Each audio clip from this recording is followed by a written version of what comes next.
What's up, everybody? Today we're going to be talking about Air Force Tech School.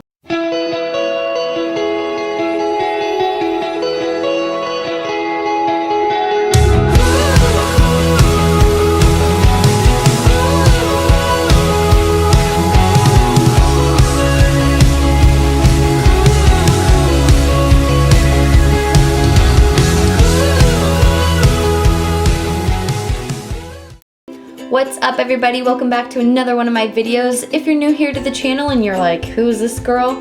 My name's Kayla. I'm an Air Force wife and I'd love to have you join the family. Go ahead and click subscribe, comment, give it a thumbs up, and let's just get this video started. So today we're going to be covering tech school. Now, if you're still doing the whole researching what's basic training, you know, what's the graduation weekend, and now you're probably stumbling across tech school. I will put out there that tech school is so much different than your airman being in basic training. The biggest difference between those two things is their freedom. If you've already watched my last video about basic training and how I got through that, I kind of touched base on how you don't get to talk to your airmen.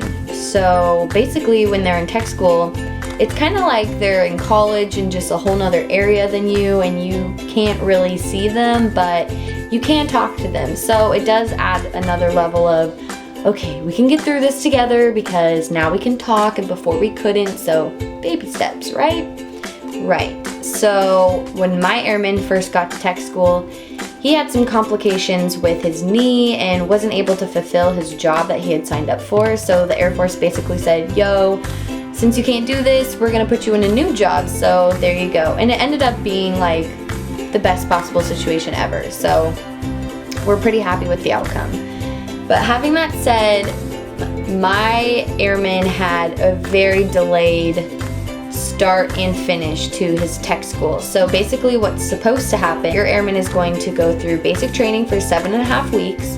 He's gonna have his graduation weekend where you and his family can come and see him and love on him and be with him. So then right after graduation, he'll actually have a week that's called Airman's Week, and I believe it's just out processing and processing type briefings, stuff like that. So that's a whole nother week that you won't be able to talk to him after graduation weekend, but you will be able to talk to him as soon as he gets to his tech school, which usually, I think mine was like a week and a half after I saw him at Lackland. So a week and a half later, he got his phone back, we were able to talk and call and video chat and all of that great stuff.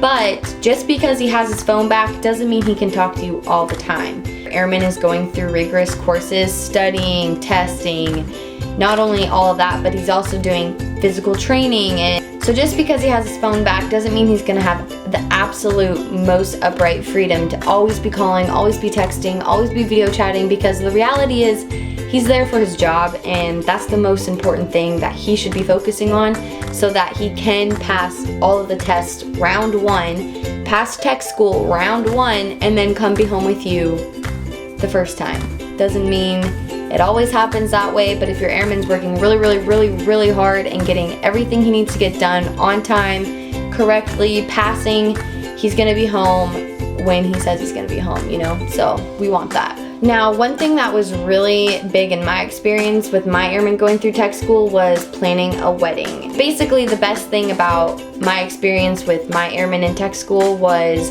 his exodus. Now, if you don't know what that is, it's basically like a winter break for the military. So we were able, my husband and I, to plan a wedding during those 2 weeks that he was gonna be home, which was seriously perfect. So that only happens during Christmas break and New Year's Eve. Another helpful thing that I wish I would have known before, you know, doing all of this stuff was knowing that I couldn't stay with my airman if I went to visit him at tech school. Now, that doesn't really seem like a big deal to most people because, you know, you could get your own hotel room and whatever, but it was a big deal to me because I'm not rich and I don't have a lot of money, so for me to be already buying a plane ticket to fly there, then having to get a hotel room by myself, and having to get a rental car, you know, those things add up. So it's really important that you know that if you're wanting to go visit your airman during tech school because he's not allowed to come home, save your monies. So I feel like that covers most of tech school experience for me. Right now, my husband has finished tech school, but he's in a phase 2